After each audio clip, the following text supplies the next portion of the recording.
Rapunzel's beautiful long golden hair.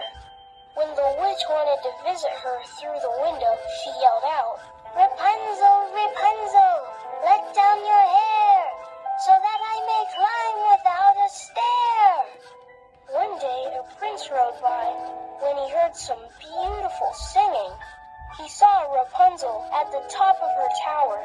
He also saw the witch calling out to her and climbing up on her hair. This gave the prince an idea.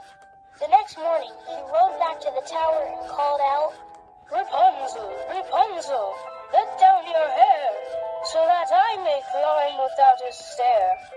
As usual, Rapunzel lowered her hair, but was shocked to see the handsome young prince climb through the window. Rapunzel and the prince fell in love, and he visited her every day. They came up with a plan for Rapunzel to escape from the tower.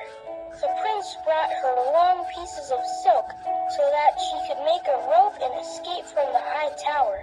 Alas, it was not to be. The jealous witch saw the prince going into the tower and punished Rapunzel by cutting off her long, beautiful hair. Then the witch sent Rapunzel off into the desert by herself and set a trap for the prince. The next morning, when the prince arrived at the tower, as usual, he cried out, "Rapunzel, Rapunzel, let down your hair, so that I may climb without a stair." The witch lowered Rapunzel's beautiful golden hair down. The prince climbed up as usual, but this time he got a bad surprise. The witch pushed him out of the tower and made him go blind. For years, the prince wandered around blindly looking for his lost love. One day, he was in the desert and heard a familiar singing voice. "Rapunzel," he cried, "can it be you?" The prince and Rapunzel had found each other at last.